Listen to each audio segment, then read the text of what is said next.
عمران خان کا وفاقی حکومت پر دباؤ بڑھانے کا فیصلہ۔ عمران خان فروری کے پہلے ہفتے سڑکوں پر آنے کو تیار۔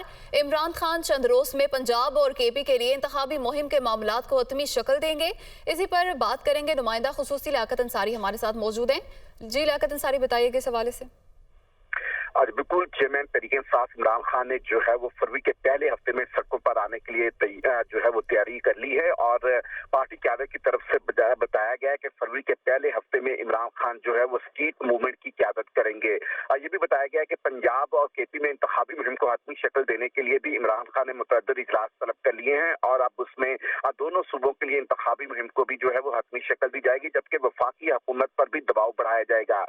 ڈاکٹرز کی ٹیم نے گزشتہ روز عمران خان کا جو ہے وہ ٹانگ کا معائنہ کیا، اور اس کے بعد بتایا گیا ہے کہ تقریباً ایک ہفتے بعد جو ہے وہ عمران خان کی ٹانگ کا جو پلاسٹر ہے وہ اتار دیا جائے گا، اور اس کے بعد عمران خان جو ہے وہ فیلڈ میں نکل آئیں گے۔ تو عمران خان نے ان تمام اسٹریٹ موومنٹ کی تیاریوں کے لیے آج لاہور کی تنظیم کا اجلاس بلا لیا ہے، جبکہ پنجاب اور دیگر تنظیموں کے اجلاس بھی مرحلہ وار بلانے کا فیصلہ کیا ہے۔ تو یوں عمران خان جو ہے وہ اب سڑکوں پر آنے کے لیے تیار ہیں، اور ایک طرف وہ پنجاب اور کے پی کے انتخابی مہم کو جو ہے وہ لیڈ کریں گے، اور دوسری جانب وفاقی حکومت پر دباؤ کی اسٹریٹجی کو بھی آج حتمی شکل دی جائے گی کہ کس طرح جو استعفوں کے معاملات کے بعد جو وفاقی حکومت کا نیا رجحان، جو اسپیکر قومی اسمبلی کا نیا رجحان سامنے آیا ہے، اب اس کو کاؤنٹر کرنے کے لیے عمران خان سڑکوں پر آنے کے لیے تیار ہیں۔ لیاقت انصاری، بہت شکریہ۔